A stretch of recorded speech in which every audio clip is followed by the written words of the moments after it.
Hai, ketemu lagi di Awareness Podcast, upaya menjaga asa dan menumbuhkan kesadaran. Bareng saya Calvin, dan kita masih bersama-sama dengan Profesor Dr. Danis Suara, Rektor UKI. Pak Danis, ketemu Ya lagi. Mas, apa kabar? Baik, nggak bosan ya? Nggak pernah bosan. Aduh, thank you banget. Soalnya udah banyak info yang disampaikan. Aku sendiri jadi makin belajar mengenal Gen Z, Ya. khususnya di dunia pendidikannya. Dan menurutku pendidikan tuh keniscayaan. Itu penting banget. Bukan sekadar belajar biasa-biasa ya. Apalagi di waktu lalu Pak Danis kan mengatakan perbedaan antara pintar dan cerdas gitu ya. Jadi aku selalu membayangkan kalau pendidikan itu urusannya adalah mencerdaskan gitu ya, bukan sekadar bikin pinter gitu. Betul. Nah, Pak Danis, ini masih terkait dengan soal Gen Z. Yang Bapak sampaikan beberapa waktu lalu tuh ya, soal bahwa ini adalah bonus demografi itu Pak. Itu betul-betul di kepala saya nih, gila ya, ini berkah banget gitu. Dan saya coba cari-cari, ternyata survei statistik tahun 2020 itu menunjukkan Gen Z di Indonesia itu 1/4 jumlah populasi. hampir 28%, kalau gabung sama milenial lebih dari 58% ya. Jadi ini kan bonus demografi gila-gilaan buat Betul. Indonesia nih ya. Luar biasa. Nah kalau kemarin-kemarin kita ngobrol kira-kira nih ya, kira-kira kalau di parafrase apa sih benefit yang diberikan oleh Gen Z untuk perguruan tinggi? Peran Gen Z ini sebetulnya luar biasa. Jadi banyak sekali. Saya sendiri merasakan di perguruan tinggi ini dengan kehadiran Gen Z. Salah satunya adalah bahwa kita diajarkan untuk berani berkreativitas dan berinovasi. Inovasi itu yang mengajarkan justru mereka. Berani berpikir out of the box. Berani mencoba, berani gagal, dan seterusnya. Itu Gen Z. Dan mereka ini tentunya memiliki kemampuan teknologi tinggi. Ya, itu secara dasar sangat luar biasa. Mungkin karena kalau zaman saya ketemu komputer sampai saya lulus S1 belum ketemu namanya komputer ya. Ya, pada saat saya ke Amerika, setelah menikah baru saya tahu, oh itu komputer. Sementara mereka baru lahir udah tahu. Ya, dan komputernya nggak segemuk kayak akuarium. Betul, jadi udah tipis-tipis. Tipis-tipis gitu ya, bisa ditenteng dan sebagainya. Nah dengan kondisi teknologi yang sudah berkembang pesat, mereka menurut saya menjadi figur-figur atau orang-orang yang luar biasa. Dan kalau dibilang kehadiran mereka, apa sih manfaatnya banyak sekali. Sehingga kita pun akhirnya berubah sikap, berubah gaya karena keberadaan mereka. Dan betul itu memang kita berharap masih bisa menikmati bonus demografi ini yang akan habis 10 tahun lagi. Ya, jadi kalau ini bisa dimanfaatkan dan mereka ini tulang punggung kita. Betul. Kalau mereka berhasil, saya membayangkan usia pensiun saya nanti 85 tahun misalnya, artinya kita akan hidup di negara maju, yaitu Indonesia. Atas jasa siapa? Terutama dari mereka. Sehingga kalau beberapa hari yang lalu saya lihat di medsos, ya ada seorang ibu menteri, saya nggak perlu sebut, tapi ibu paling nggak, menyatakan bahwa Gen Z ini nggak mampu untuk menghadirkan yang namanya kebijaksanaan. Oh, ya, disampaikan, silakan dicek, disampaikan seperti itu. Kalau saya berpendapat kebijaksanaan itu perlu jam terbang, gitu. Jadi saya nggak sepakat dengan pendapat seperti itu. Lebih banyak sisi positifnya daripada negatifnya. Tapi memang kita harus mengarahkan. Ya, saya sekarang udah punya cucu, tapi saya merasa bahwa saya punya anak-anak lagi yang begitu banyak di kampus. Saya berusaha untuk mengarahkan itu. Kira-kira berapa banyak jumlah mahasiswa di UKI? Student body-nya sekitar 6.500. Wow. 6.500. Jadi, dan ada beberapa yang di Jakarta itu termasuk yang paling banyak. jumlahnya, beberapa prodi ya. Itu. Jadi buat saya, tapi memang masih bervariasi ya, bukan berarti usia Gen Z itu kemudian sama gayanya, sama kualitasnya. Kita lihat yang average ya. Iya, yang kita lihat yang average dan kita lihat yang kebanyakan ada di Jakarta. Ya. Pada akhirnya seperti itu. Dan di Jakarta ini, Jakarta Timur kan paling banyak sebetulnya. Usia Gen Z-nya juga. Dan sebenarnya memang yang paling padat kan di Jakarta itu adalah Jakarta Timur. Dan sebagian dari mereka berkuliah di UKI. Jadi terlihat juga. Jadi pengertian Jakarta Timur itu Jakarta dan sekitarnya lah. Iya. Termasuk Bekasi kan itu masuk Jakarta Timur. Jadi dari situ saya melihat justru saya termasuk yang kagum dengan kehadiran Gen Z ini lahir dari mana sih? Tapi kalau saya urut-urut, ini lahir dari perubahan budaya, mulai dari orang tuanya dulu, segala macam turun ke bawah. Akhirnya bagaimana mengasuh anak dan sebagainya, itu semua gayanya berubah. Dan akhirnya ya zaman menjadi berubah. Iya. Jadi bukan berarti mereka dilahirkan dari sononya begitu, enggak. Itu karena budaya kita yang berubah. Dan bukan budaya orang Indonesia aja, budaya dunia. Itu karena memang kita hidup dalam era globalisasi. Betul. Jadi gak bisa lagi hanya berpikir bahwa ini gara-gara kita doang gitu ya. Tetapi betapapun globalisasi memberi dampak begitu. Pak, apa menurut Pak Danis yang paling signifikan Pak sumbangsih Gen Z terhadap dunia pendidikan? Ya, semuanya menjadi lebih cepat, semuanya menjadi lebih praktis, ya semuanya lebih masuk akal. Itu Gen Z, karena mereka sangat berpikir dengan logis. Itu yang masuk logika aja, seperti itu. Jadi saya bisa melihat dari skripsi yang mereka bikin, kesimpulannya, sarannya itu real, sederhana sekali tapi real. Ya kalau generasi yang sebelumnya saya lihat ketinggian, itu ketinggian, cita-citanya apa segala macam ketinggian. Jadi dia nggak mampu untuk menerjemahkan dengan baik. Kalau ini sederhana sekali, tapi real. Bapak bilang lebih cepat, lebih praktis, lebih bermanfaat. Lebih bermanfaat. Itu berpengaruh terhadap kehidupan pertama-tama di kampus gitu, dan kemudian mungkin di masyarakat, atau ya udah di kampus saja nih. Ya. Kita ini kan sekarang tentunya kalau dosen itu bukan hanya pembelajaran, dia juga melakukan penelitian, dia juga melakukan pengabdian masyarakat. Nah penelitian ini kan wajib juga dipublikasikan di jurnal. Hasil penelitian ini seringkali kita lakukan bersama dengan mahasiswa. Jadi kolaborasi dengan mahasiswa cukup banyak, ya termasuk saya juga melakukan itu. Dan hasilnya kita publikasikan. Akhirnya tergantung daripada masyarakat sendiri mau memanfaatkan publikasi yang dilakukan atau tidak. Itu value-nya tergantung. Tapi paling enggak semuanya sudah kita tuangkan. Tentunya dengan berkolaborasi dengan Gen Z.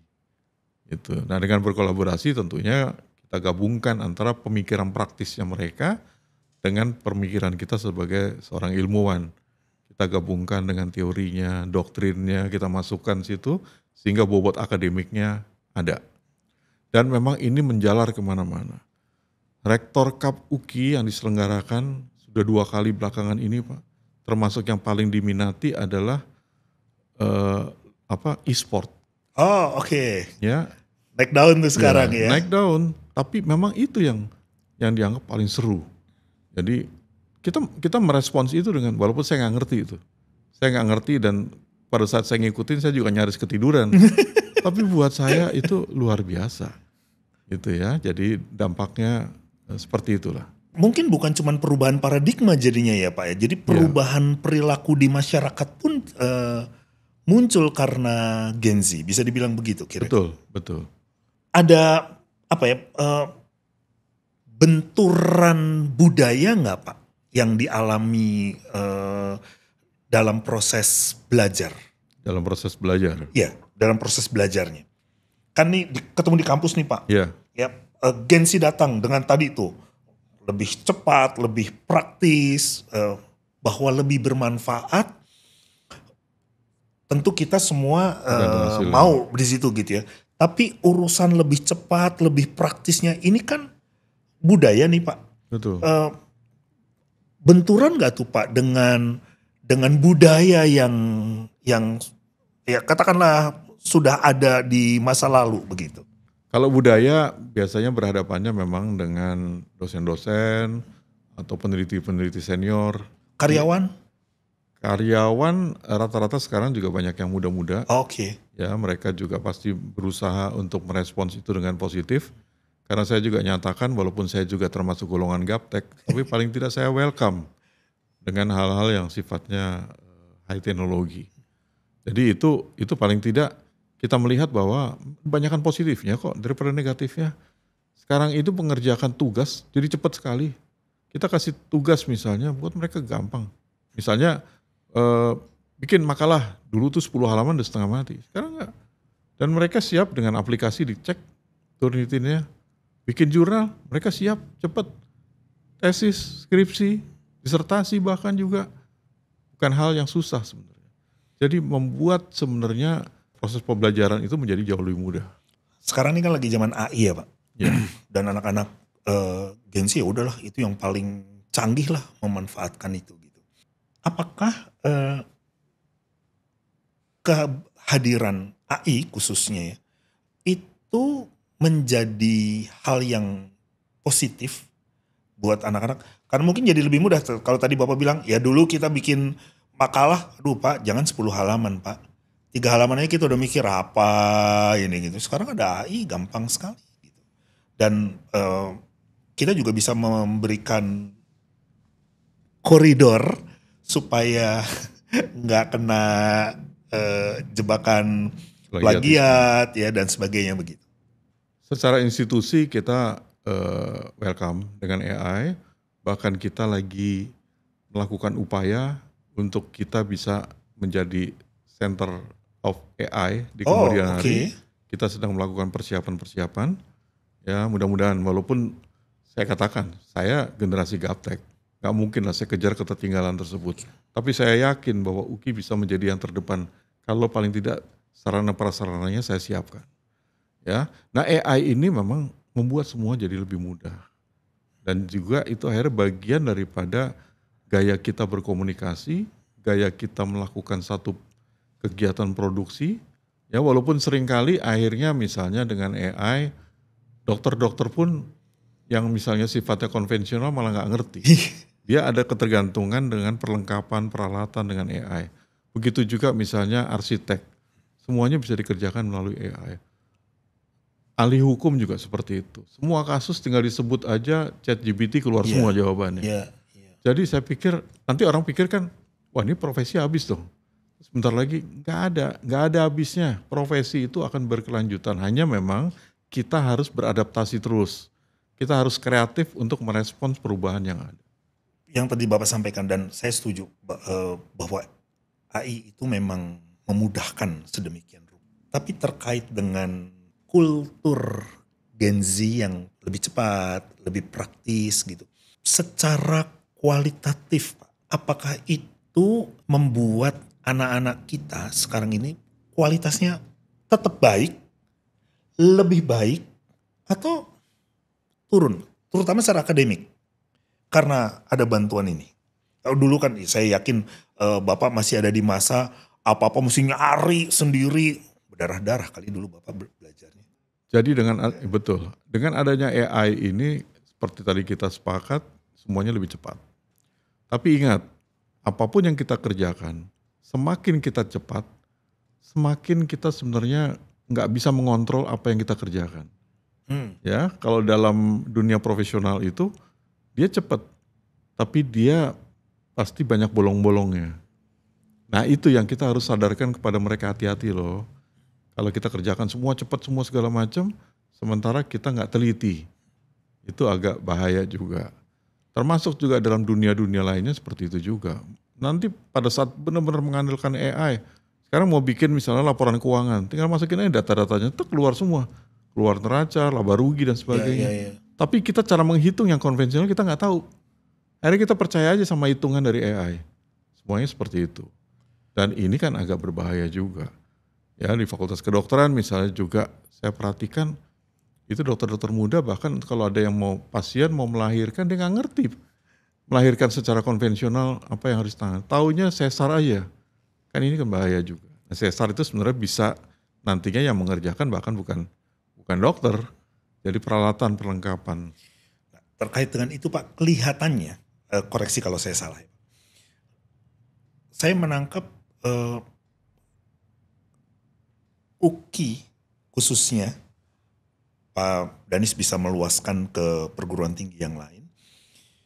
UKI sebagai lembaga pendidikan dibebani dengan hal yang non-akademik karena kemajuan-kemajuan ini. Jadi sekarang lagi berpikir, jangan-jangan sumbangsihnya nggak sebesar yang kita bayangkan nih dari anak-anak Gen Z terhadap dunia pendidikan kita, Pak. Memang semuanya harus kita lihat lagi, ya hasilnya, outputnya seperti apa. Tapi paling tidak dalam merespons perubahan ini peran mereka sangat luar biasa.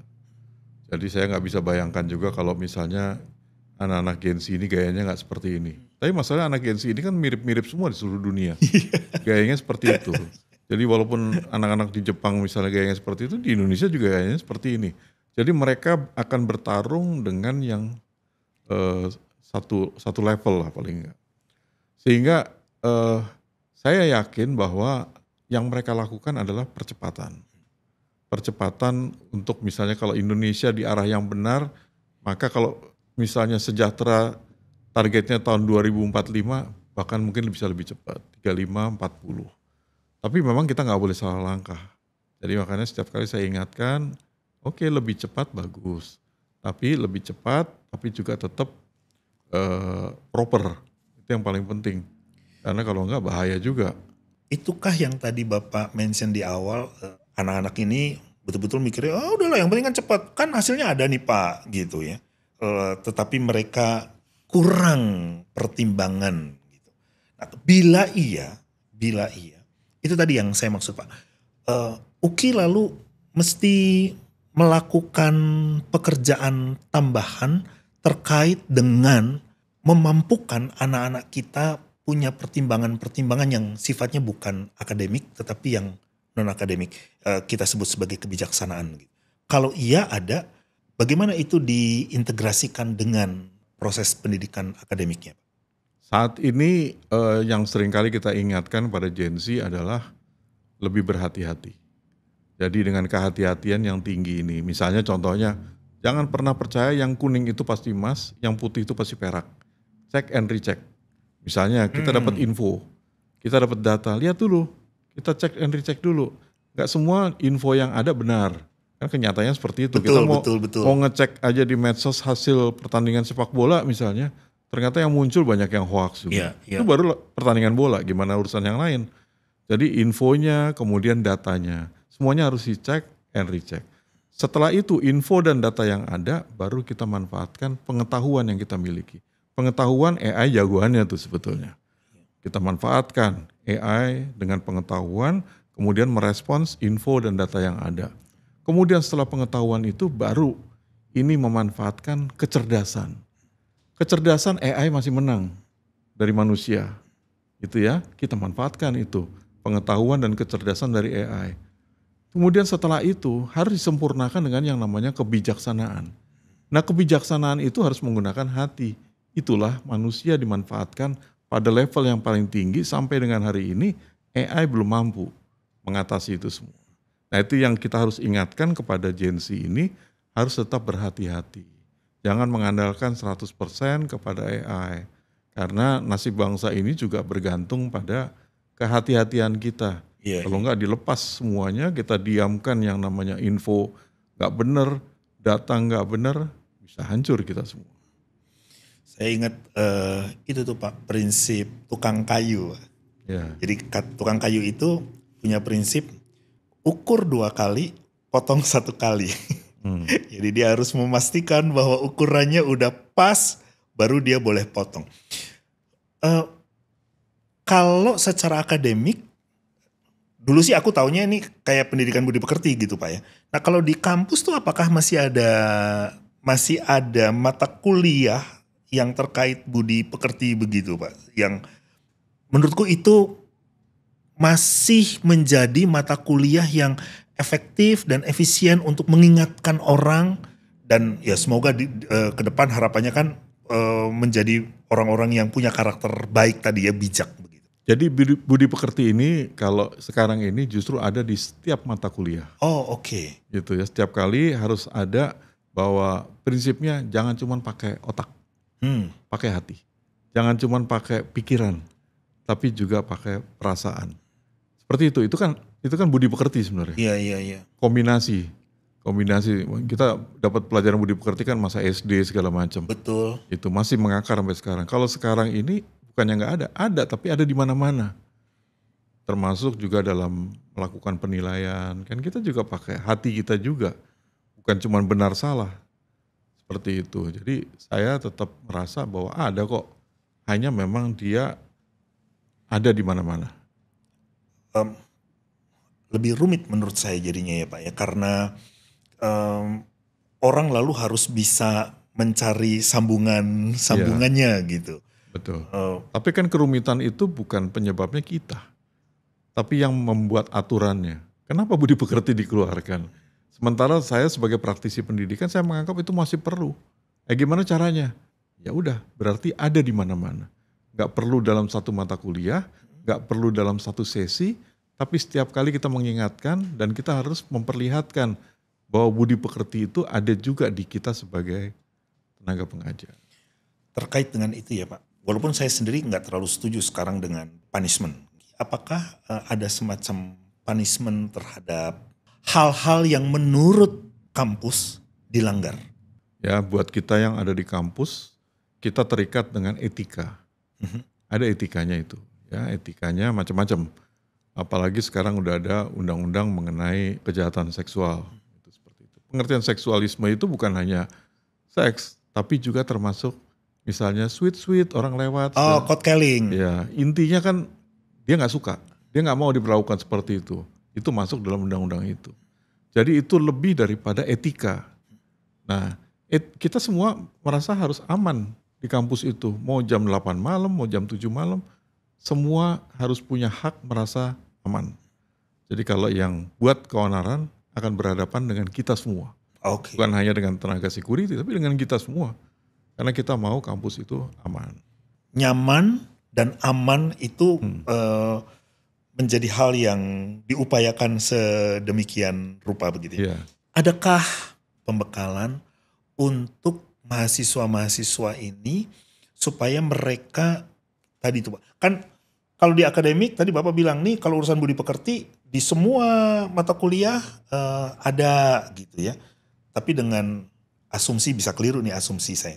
Waktunya sedikit sehingga mungkin dosen-dosen juga nggak terlalu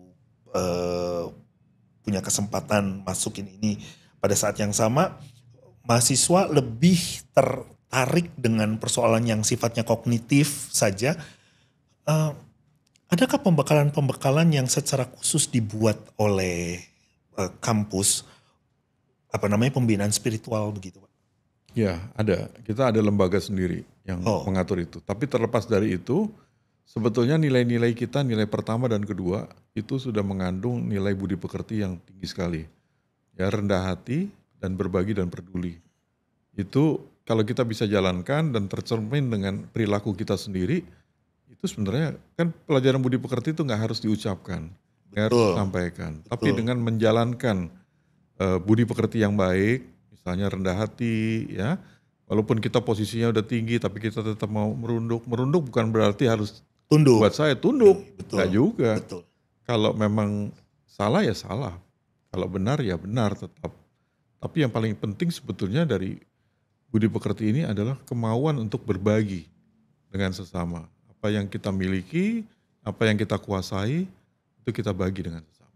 Bapak punya keyakinan, khususnya terhadap mahasiswa-mahasiswa UKI, bahwa ketika mereka selesai studi gitu ya, mereka punya kemampuan untuk masuk dalam kehidupan bermasyarakat, berbangsa, dengan semua bekal yang mereka dapatkan. Ya, saya sangat berkeyakinan. Walaupun bicara 100% nggak mungkin lah. Iya, selalu ada satu yang kan, busuk gitu ya. Ini human being tentunya kan. Ada pasti ada 1-2 yang meleset. Tapi secara umum saya yakin lah. Saya yakin nilai-nilainya bagus semua segala macam. Jadi saya pikir harusnya sih oke. Kita harus mampu menjadi lokomotif. Kita tarik gerbong yang ada. Pak, last but not least, Ya.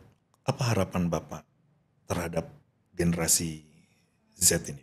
Kita tahu bahwa visi kita kemana sih. Tujuan kita kan negara kesejahteraan.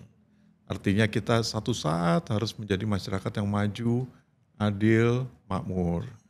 Dan semua itu ada dalam bingkai hukum, karena kita negara hukum. Iya, Ya. iya.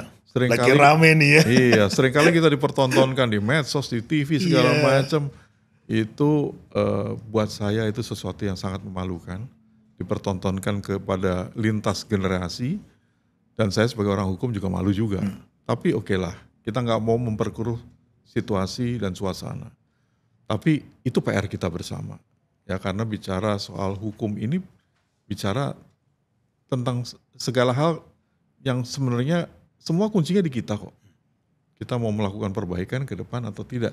Karena bicara hukum ini kan mulai dari pembuatan peraturannya, pelaksanaan peraturannya, dan penegakan hukum peraturannya. Saya tetap berkeyakinan bahwa generasi ini generasi emas, generasi hebat.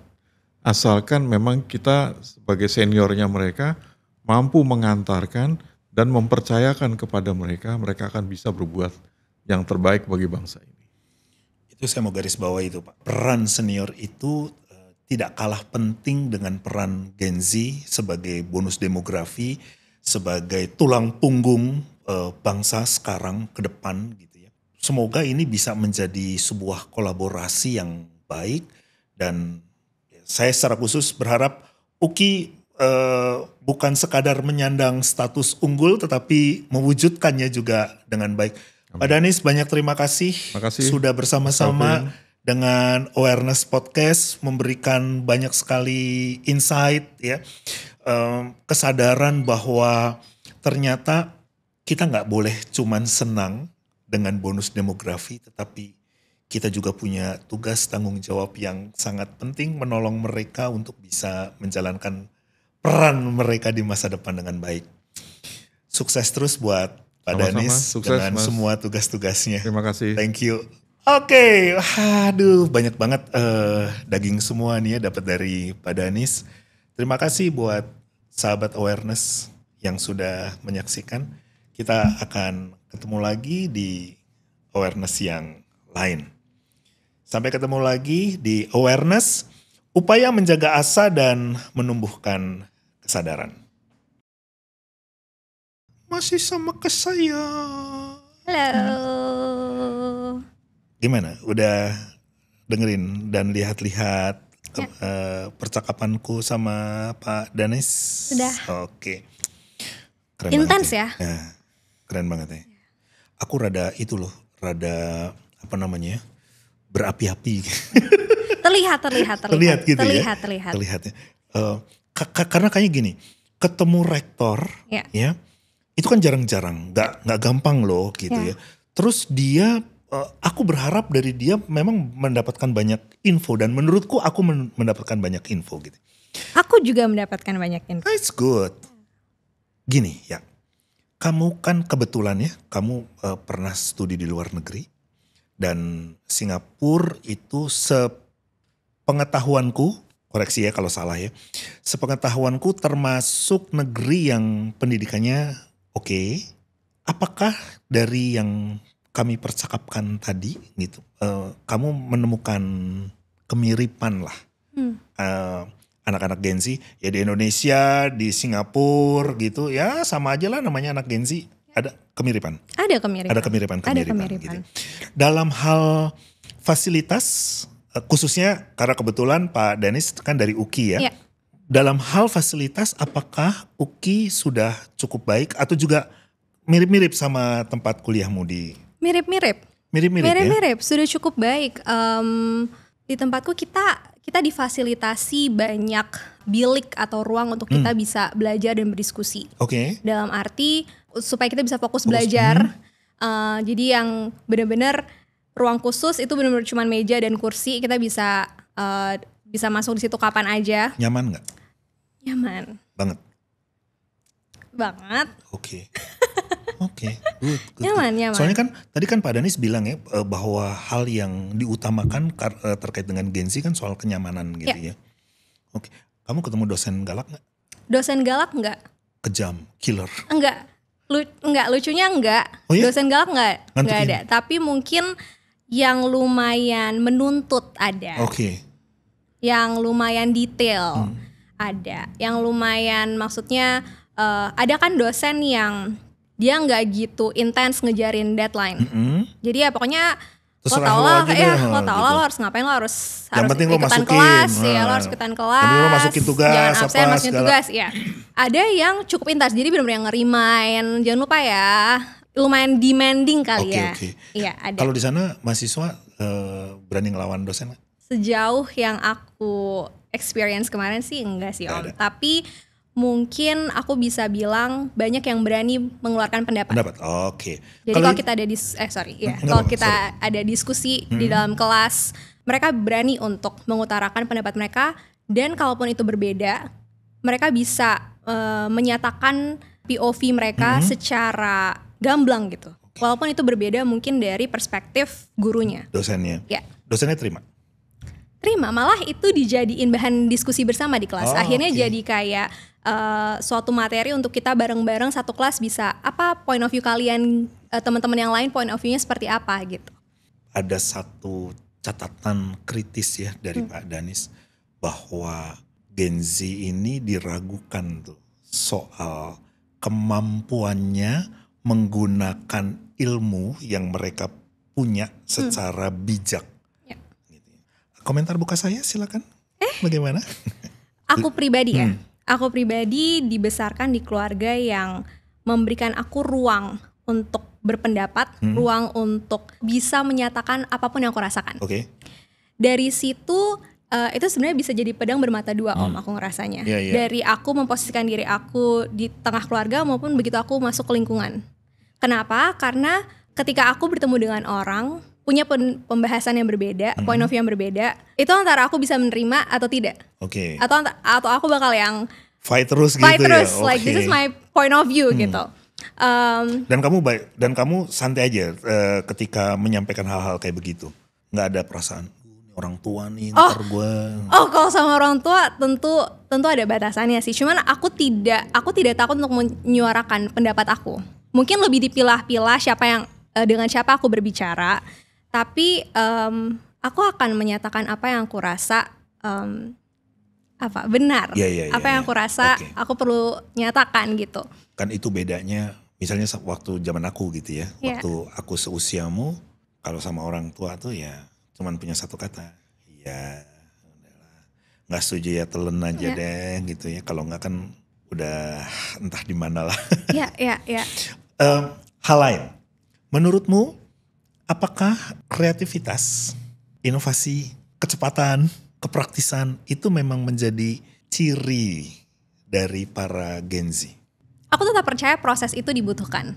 Tapi dengan adanya teknologi yang membantu kita beraktivitas hari lepas hari, tidak dipungkiri pengen semuanya GC gitu, gerak cepat. Nunggu dikit tuh males. Oke. Tapi aku juga slow kok.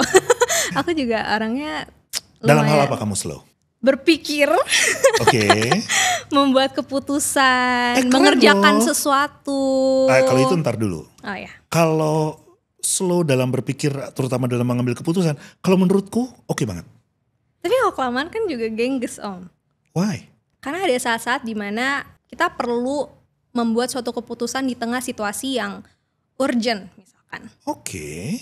Dan saat aku dihadapkan dengan situasi yang urgent tersebut, aku harus membuat keputusan cepat. Aku harus membuat keputusan yang sebaik mungkin dari semua pilihan yang ada gitu. Dan itu bisa bikin aku stres. Ya.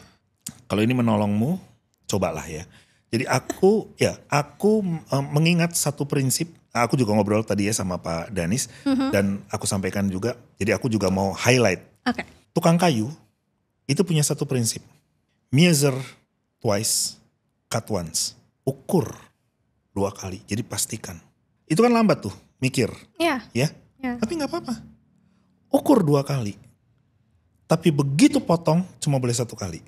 Itu sebabnya aku bilang gak apa-apa. Nah mungkin itu yang tadi ya. Kalau dalam percakapan. Ini boleh gak setuju. Ya. Menolong Gen Z untuk lebih bijak dalam menggunakan pedangnya. Aku sebetulnya iri di bagian itu. Karena pedang para Gen Z ini jauh lebih tajam. Kenapa Om bisa ngomong gitu? Kalian punya keberuntungan banyak sekali. Dengan kemajuan teknologi. Oh, oke. Contoh. Waktu aku kuliah ya, kalau aku mau bikin paper, aku mesti baca buku, mencari di perpustakaan. Aku harus tahu bagaimana cara menemukan buku di rak-rak yang banyak dan bukunya ribuan. Kalian kan sekarang semua di ujung jari. Ya. Dengan semua kemajuan teknologi yang ada, pedang kalian amat sangat tajam. Tapi itu tadi ya, dalam rangka cut once itu yang menurutku Tricky. ya, tapi perlu belajar banyak gitu ya. Jangan menyerah dengan yang begitu-begitu. Oke. Thank you ya, kamu sudah memberikan semacam peneguhan. Ya, peneguhan. Artinya gini, kan kalau aku ngobrol sama Pak Danis, katakanlah kami ada di generasi yang sama ya. Ya, nah sekarang aku ketemu kamu yang Gen Z dan kamu meneguhkan apa yang disampaikan gitu. Jadi thank you, sukses buatmu. Terima kasih. Sukses di pekerjaan. kasih. Kamu udah kerja ya? Sudah. Wow, mantap. Sudah bisa terbang jauh lebih tinggi lagi. Yeah. Thank you. Thank you. Saya. Kita ketemu lagi ya nanti di topik yang berbeda. Dengan narasumber yang berbeda juga, dengan hal-hal yang berbeda yang lebih luas lagi. Sampai ketemu lagi di Awareness Podcast, upaya menjaga asa dan menumbuhkan kesadaran.